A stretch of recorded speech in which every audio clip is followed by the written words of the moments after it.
berwujud raksasa dimandikan ke dalam kawah Candra di Muka bersama berbagai jenis pusaka dari para dewa yang lebur hingga menyatu dengan raganya.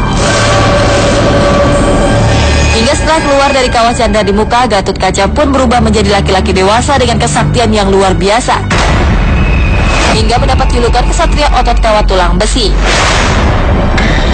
Dari kisah yang melegenda inilah, kawah Candra di Muka yang berada di desa Pekasiran, Kabupaten Banjarnegara ini pun seperti telah menunjukkan kemumpuniannya hingga banyak orang yang melakukan ritual untuk mendapatkan kekuatan kebal senjata layaknya sosok Gatot Kaca. Gatot Kaca dulu semasa kecil itu dimasukkan ke kawah sini bersama benda pusaka, sehingga udah dewasa itu menjadi kuat, kebal sama benda-benda tajam yang lainnya. Untuk ritual di sini biasanya dari Padepokan, terus sama TNI juga itu sering ritual di sini. Biasanya ritualnya satu surah. Ritual di kawah Candra di Muka sini biasanya untuk kekebalan tubuh. Kalau kekebalan itu kekebalan tubuh itu yang anti tembak, itu biasanya anti tembak, anti rata-rata itu dari angkatan gitu. Biasanya gini.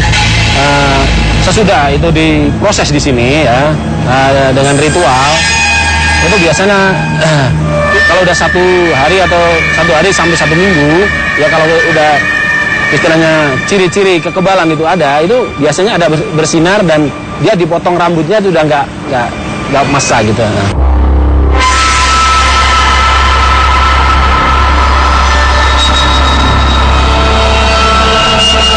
Kawah Candra di Muka. Nah, pemirsa Mister Tukul Jalan-Jalan dimanapun Anda berada dari dunia nyata maupun dunia game, seluruh alam semesta yang indah ini. Saya masih bersama Mela Derby. Dan sekarang saya berada di Kawah Candra di Muka Gunung Dieng, Banjarnegara. Mitosnya, Mbak Mela, ini di kawah inilah sosok Gatot Kaca dilebur bersama benda-benda pusaka. Hingga tubuhnya kebal berbagai benda pusaka hingga dicerit otot kawat balong besi. Apa yang dirasakan di Kawah Candra di Muka itu sebelah ini gitu? Mela rasakan nih Mas Tukul ya. Energi yang kuat di sini kuat banget kayaknya. Sepertinya kita harus dapat dan kita mencari informasi dari narasumber. Gimana?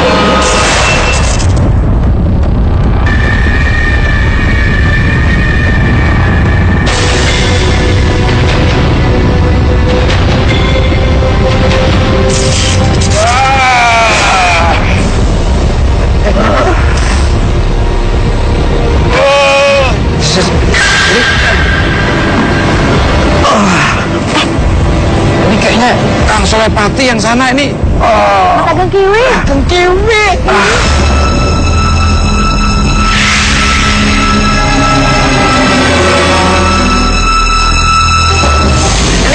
Ini ada apa nih kok? Berdua ini tiba-tiba di sini Mas sangat luar biasa kekuatannya. Itu mengandung kekebalan tubuh, kekebalan jiwa, kekebalan luar biasa betul. Suaranya ada luar dalam. Jadi yang saya rasakan ketika ini seperti ada energi loh. Betul. Kepada kita setelah masuk di sini sama yang tadi kita mau masuk kita dalam auranya. Tadi saya lihat di belakang tuh ada putih cahaya kayak mengkilat gitu. Kemasan ya? Putih kemasan. Benar Mas, dari belakang situ Mas. Betul, sana ya. Putih kemasan tuh sudah naik ke atas. Iya. Itu sejenis kayak gada gitu loh, kayak pusaka berwarna gold, warna keemasan itu loh Mas. Sesuatu yang mau nah ini pemirsa, tiba-tiba Kang Solepati mau memberikan informasi, tiba-tiba dia tadi ada yang tutup ke sana. Ya. Saya minta pamit Mbak Mer. Ya, kenapa gue sih? Mbak Mela. Ya silakan. Gak apa-apa. Saya masih penasaran Mas, kita punya lebih kuat di kawah itu. Coba kita ke situ aja kan. Soalnya penasaran ya. Siap. Tolong jangan hati-hati ya sembarangan ya.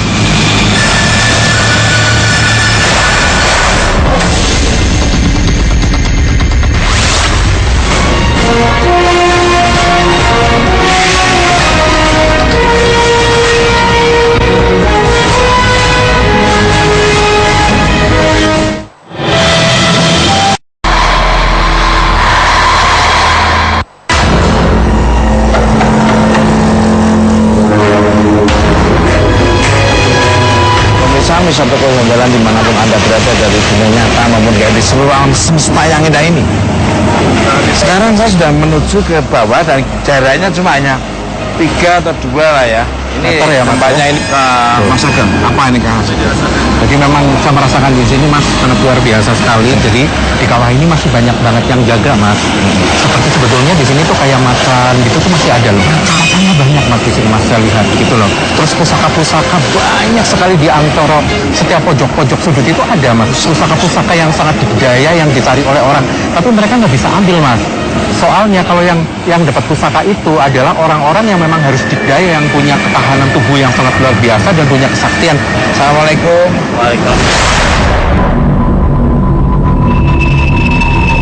Ada cerita apa Kawah Candra di Muka dengan sosok Gatot Kaca ini, Mas? Ini Gatot Kaca dulu lahirnya Ya.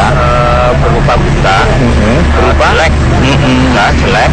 Terus dengan orang tuanya itu dimasukkan di Candra. Istilahnya istilah Candra itu Candra, ya? tempat penyanderaan Gatot Kaca. Oh itu Candra itu adalah tempat penyanderaan. Iya. Itu karena mukanya jelek awalnya gitu ya.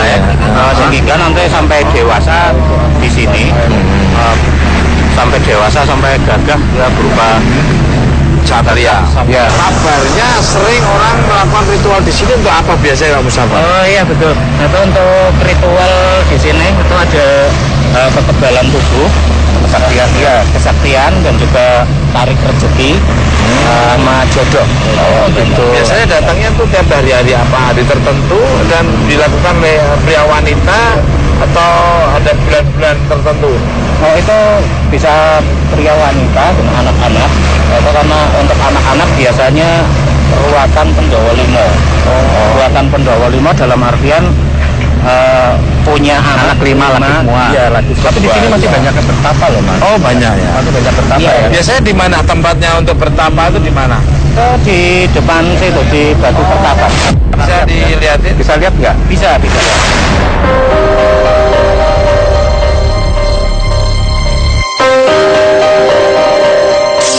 Mana Pak? Sini ya Pak? Iya. Wah ini pemirsa. Posisi ritualnya seperti apa biasanya? Biasanya saya peragain ya. Pertama mandi di situ. Oh mandi di sini dulu. Mandi di sini dulu pemirsa. Biasanya berapa hari melakukan hal kayak gini?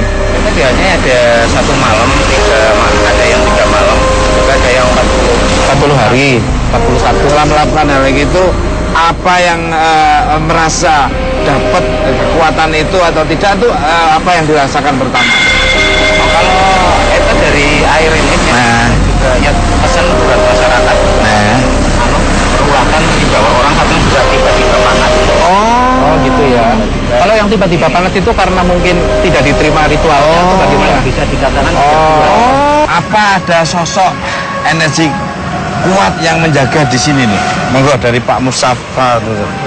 Kalau di sini sebetulnya ada. Ini sering kalau terjadi pas habis ruatan, atau ada yang banyak yang cerita lah habis cerita di sini ada sosok harimau.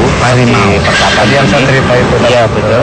Pas sini duduk di sini, pas di batu pertapan ini. Dan juga saya sendiri ini juga minta penerangan.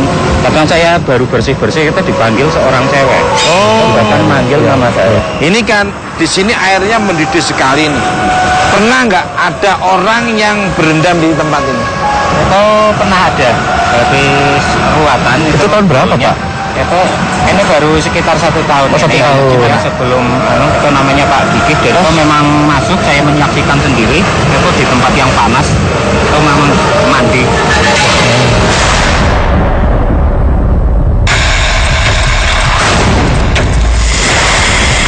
Pemirsa, saya Mam Kamela udah berada di paling bawah daripada Kawah Candra di Muka. Saya coba deteksi dulu ya, saya jangan kemana-mana ya.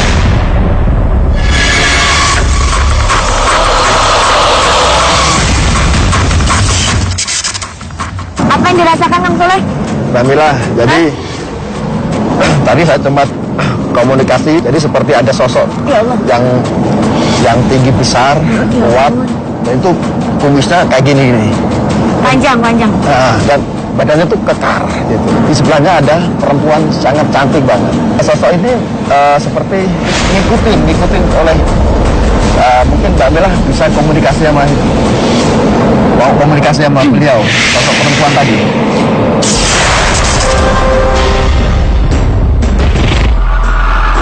Tadi saya berkomunikasi bahwa dia itu seorang putri. Ya, terus Tapi berpakaian indah sekali. Warnanya seperti kuning kerajaan emas. gitu. Cantik, cantik banget. Terus dia pakai mahkota nggak tadi? Pakai mahkota. Pakai mahkota. Ini saya lihat pemirsa itu ada seperti ada mengarahkan ke. Saya penasaran di situ tempat apa ya? Coba saya akan telusuri lagi sama Mbak Mela. Ayo.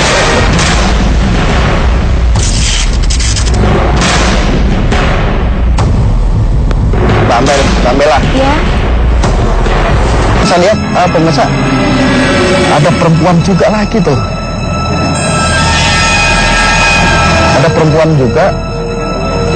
Saya yakin ini masih ada hubungannya oleh sosok yang tinggi besar dan kuat. Mbak Mela ngadep ke sana, saya coba interaksi sama beliau. Saya bantu.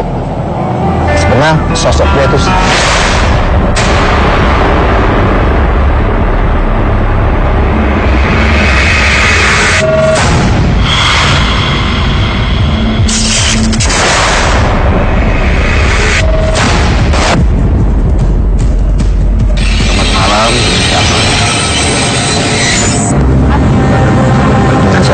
Ada apa? ini saya ingin menggali informasi dan ada di kawah Candra di Muka. Saya lihat ada sosok tinggi besar dan kuat. Anda siapa? Anda siapa? Masih ada hubungannya dengan beliau yang tinggi besar dan kuat itu? Anda ibunya, apa istrinya, apa pengawal? Kenapa tempat ini disakralkan sebagai tempat untuk mencari kekebalan, mencari kesaktian? Ada apa dengan tanah ini? Ada apa dengan kawah-kawah yang ada di sini? Nah, pemirsa, ketika saya mau tanya lagi, sosok ini langsung pergi lewat atas, langsung naik ke atas. Oh, masuk sana.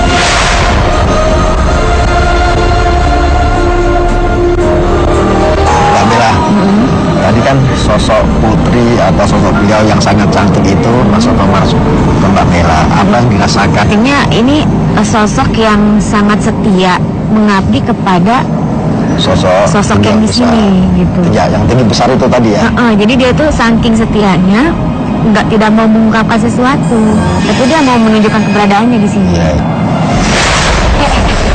Kan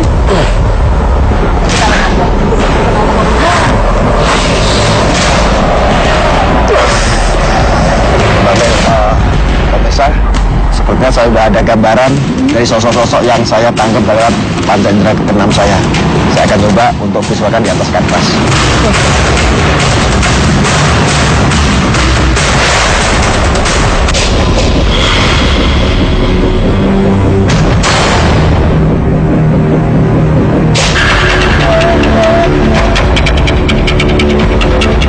Kang Soleh, Ya, berarti apa nih yang dilakukan? Pak Musa, Bang, Pak sini Pak. Apa yang Jadi, dilakukan tadi kok kayaknya saya lebih kayak konsentrasi. konsentrasi ya. dan mohon izin Ya. kepada sosok yang ada di sini Ya. dan berdoa kepada Allah, mudah-mudahan apa yang saya dapatkan bisa sinergi dengan apa yang saya akan dapatkan. Makin mengelukis ini. Ya.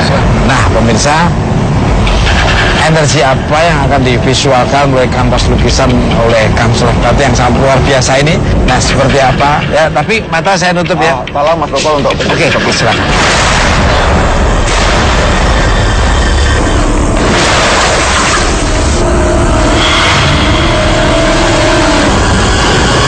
Pemirsa, seperti apa kanvas lukisan yang energi yang akan dilukis oleh Kang Soleh Prati?